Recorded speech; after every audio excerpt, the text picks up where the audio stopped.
the position of Chief Executive Officer for Ghurair Resources, Oils and Proteins, and Ghurair Foods, massive name in the industry throughout his career and leadership as well. He's known for basically transforming businesses from one level all the way to the big players and becoming major supply chain solution providers of soft commodities. Now we're talking, you all know, flour, wheat, barley, and oil seeds across markets in GCC, Southeast Asia, and Africa. During his global experience and prior to becoming the CEO, he was also the VP of a company heading trading and procurement of grains and oil seed. And in 2004, the oil business was added to that company and then rebranded to become Agrop, which is what is known today.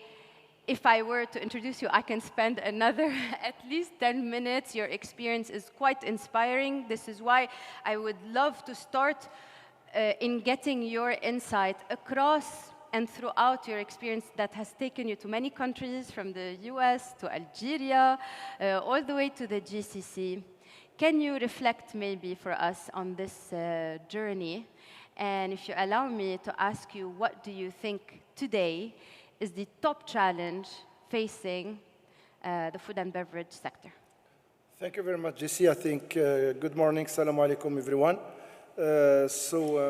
The top challenges, you see what's happening, and it's always in the food frontier is always you go to the basic raw material, which is the wheat, corn, barley, soybean, oil seeds. These are out of this grain that we make, we produce the meat, we produce all the value chain in terms of production. What are the key challenges that we face today? Of course, is the global warming for sure is one of the issue, and we are seeing it, how it's affecting the world production and triggering also government interventions, like we've seen India curbing the export of certain type of rice, and we have seen it in the past as well. So I think the global warming is an issue that we need the world to be resilient to find solutions for this one. Second challenge, I would say, is the population growth. As much as this is a challenge, it can be an opportunity as well. If we focus just a little bit, for 30 seconds, the 2050, the world will be 10 billion. Where the growth is coming? Is it US, Europe? Certainly not. Africa today, 1.5 billion. 2050 is 2.5 billion. If I take India, Bangladesh, Pakistan, Indonesia, only these, 2050 we are another 2.5. That's 50% of the world population, which is really close to our area as well. I'm not adding China, because you add China, that's another over a billion. So really, this is where the growth is. As much as a challenge, as much as a production. It will trigger certainly the world would need a lot of investment in Africa, to reach the 2.5 billion. What we have seen recently in the island of Italy, Lampedusa, sorry, it's an island of 6,000 people. In less than a week, you have 11,000 people coming in from Africa from a vessel. Europe needs to invest into the Africa because you can't tap a production there.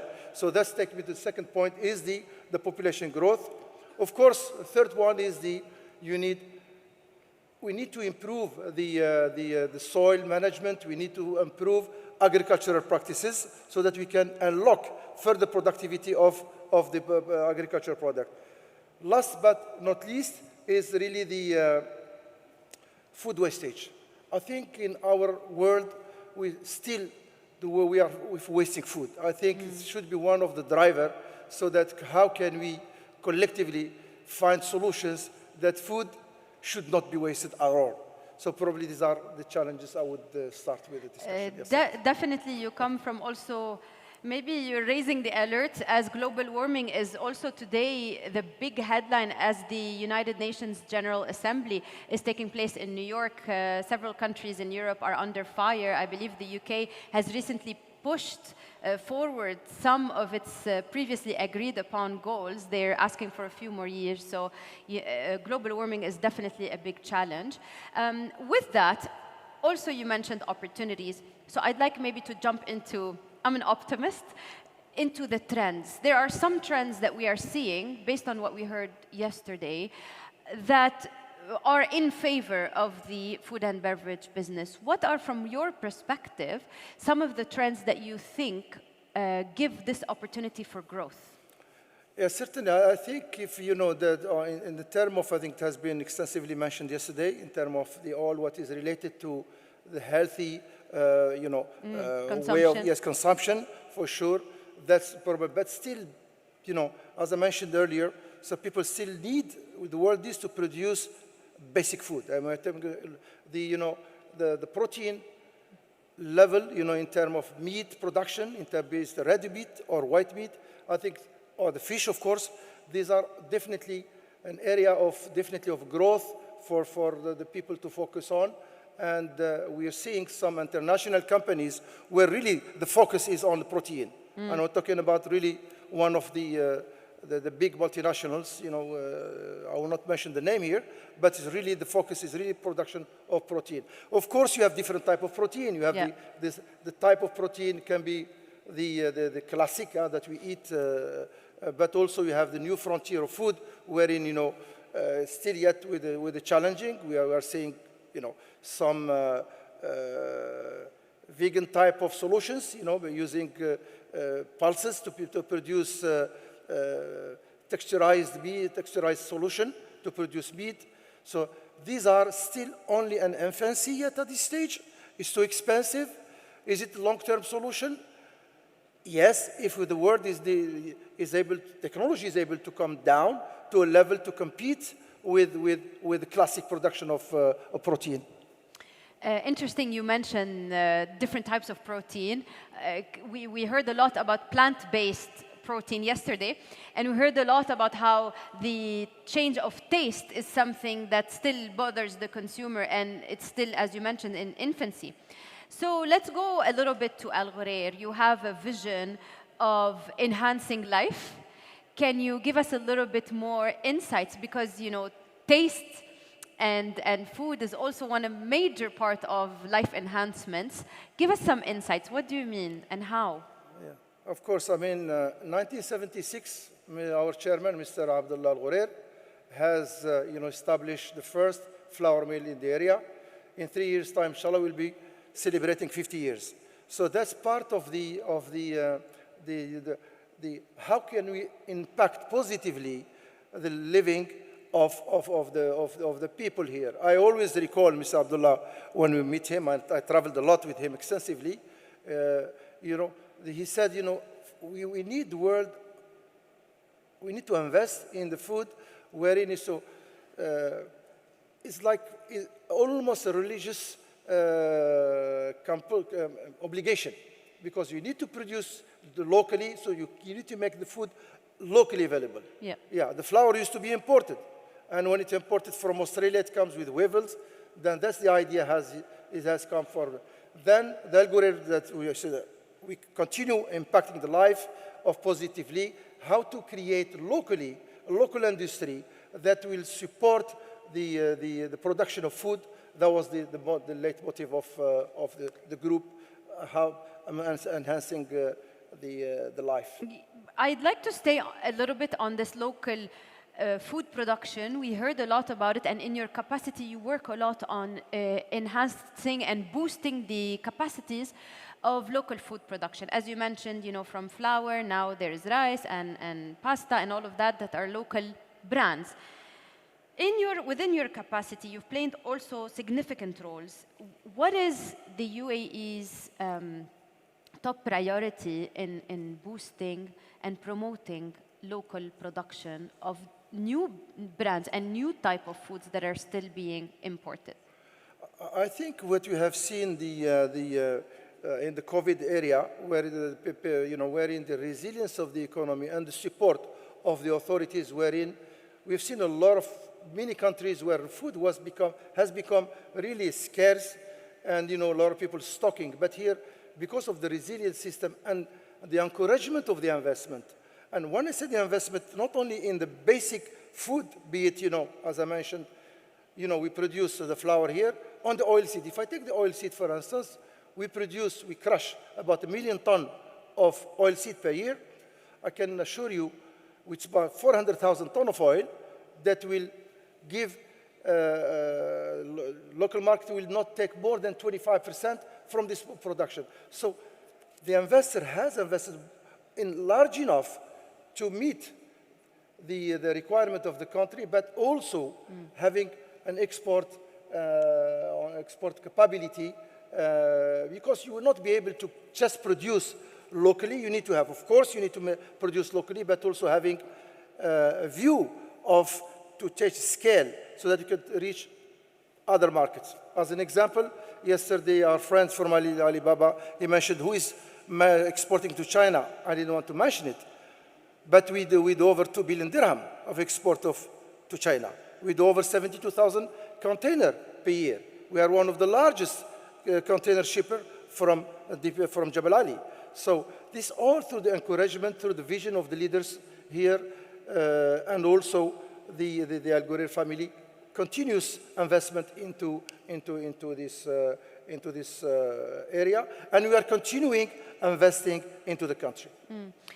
We also saw examples, away from grains as well, of farms and sustainable farms that are growing in the UAE. We now have produce cucumbers and strawberries and tomatoes that are maybe less than 10 years ago. No one would think this would happen with the climate here. Do you think, before we go on a little bit more to your journey, the industry now has what it needs in the UAE to expand and scale the produce and the farming section as well?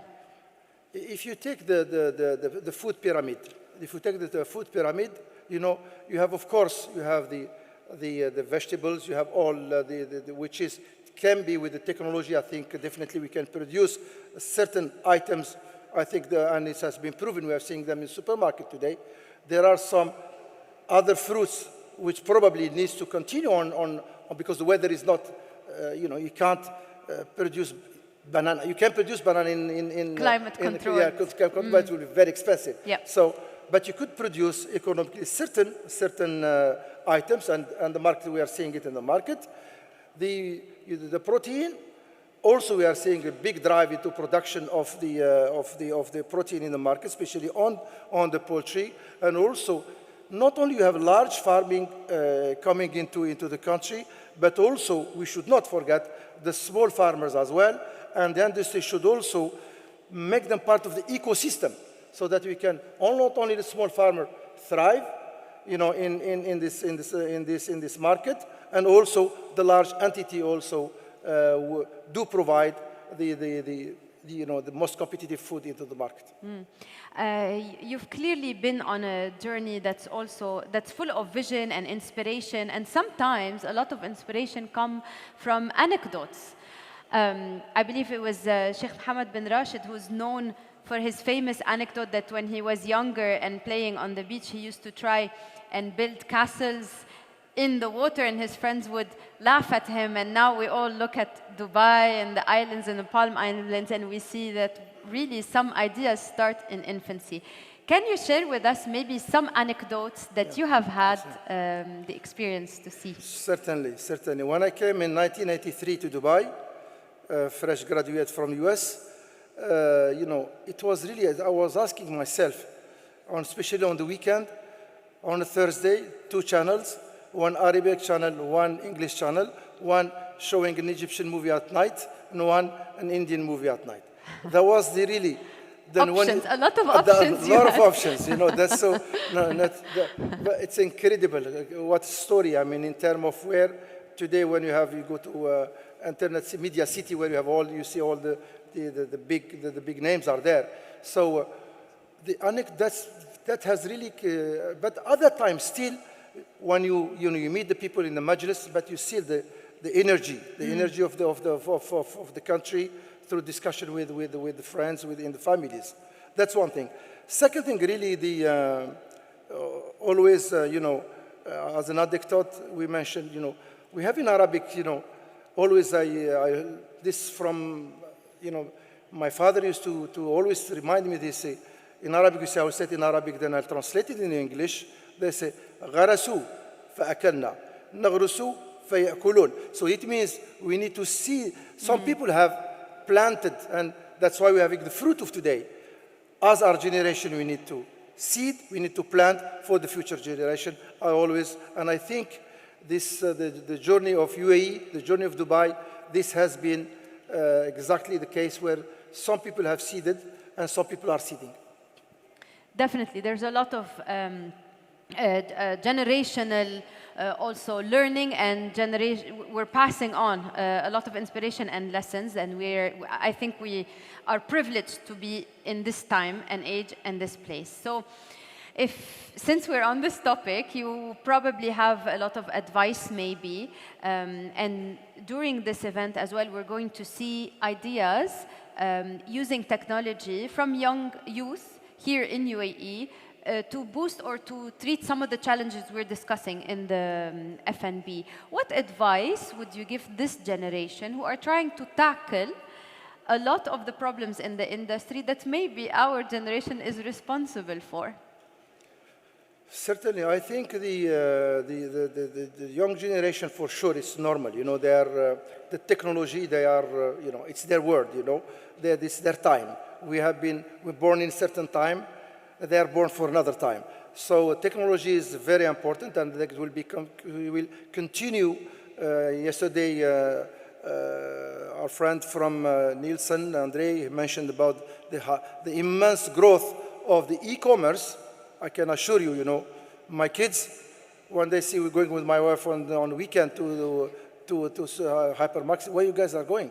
Order online. Yes, absolutely. Use the online purchase. Definitely but I think it's also the values, I think, of the founder should always be part of the young generation.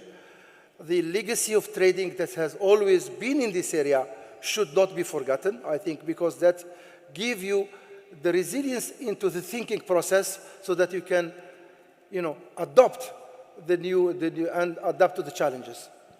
So you've mentioned growth. I always try and take some of what you mentioned to lead you to the next question. In the remaining time that we have, can you give us maybe a little bit of idea on the growth of your group, of Al Ghurair's group, and its position and scope within the industry? Yeah, certainly. I think we are continuous investing into the food chain. The food chain, and really in our area has been always investing into the country, into the downstream industry in the food. We are also going into diversifying, and we have announced, starch, large starch production will be also in the country. We are in the poultry because if we take comparison into the Kingdom of Saudi Arabia, France for Maraid are here. If you take this in terms of sufficiency of the and the drive in terms of the meat or in terms of the eggs, they're very on high sufficiency. I think here there are opportunity here to grow, especially on the poultry market, and we are investing into that one. Yes.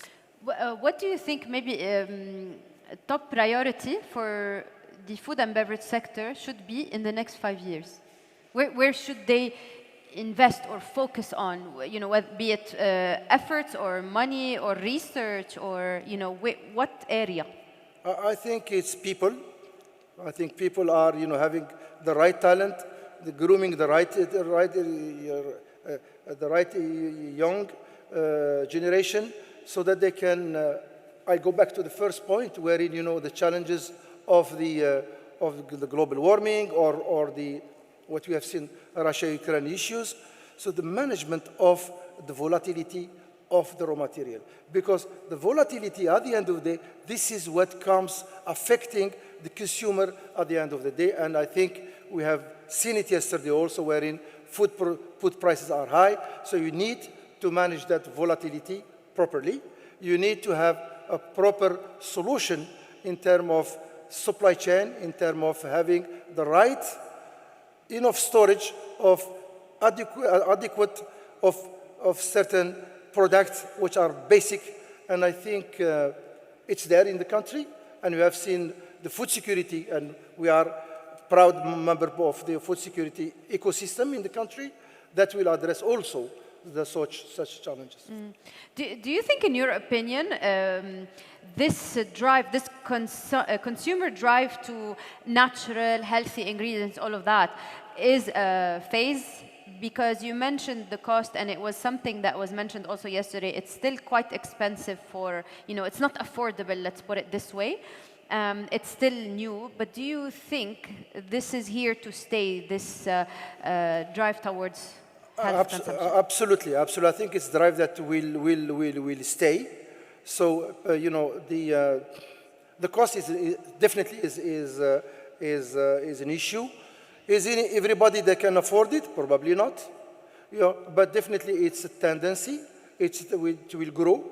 We are seeing it growing in Europe, not as much as it was growing before, but still it's growth there. There will be always part of the population that like to eat organic. However, the food industry also can adapt to bringing a solution where is, a healthy solution. Healthy solution doesn't mean it has to be organic.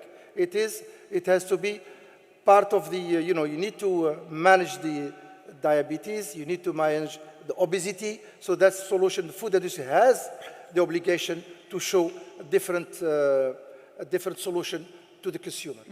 I heard also there's a misconception still until today on what organic actually means. And it doesn't always mean 100% free of everything. So there's still a lot of information that we regular consumers who are not FMB experts still need to get. Okay, so as we get to wrap up this session, I'd like maybe to get final ideas from yourself, and maybe from your position with the group, with Al Ghurair. How would you conclude what you have heard yesterday, okay? And where do you think we are headed in the next decade? I think my answer is the title of the meetings, the future food. I think that the focus, or the focus. I think the concept. I think the promoter of such event have seen, they had a vision to see really this should continue part of a daily exercise of the because you need to be addressing these issues all the time, so that you can spot the problem, but you spot also the opportunity, because the world still have an opportunity. If I take, and I will conclude, if I take a country like Canada or Australia, wherein they have 25 million population, but they are a significant player. Of course, they have large land, but they are a significant player in the export of the food into the world. I think that's, that we can learn a lot from such countries as well. So I'm going to cheat because we have a few more minutes, but I'm going to cheat. I know it's the last question, since this will lead me into the next topic of innovation. What are some of the innovations you are excited to see the results of in the next few years?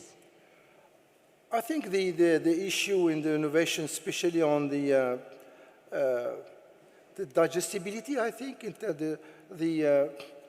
I call it sweetness. The sweetness can be one of the world needs to invest a lot, so that we can have the adequate consumption of, different sources of sweeteners, inclusions of different type of fibers into our diet. I think they will enhance. Still, the world is doing a lot of research. A lot of products are coming up, but there is big money coming into such area, fibers and sweeteners.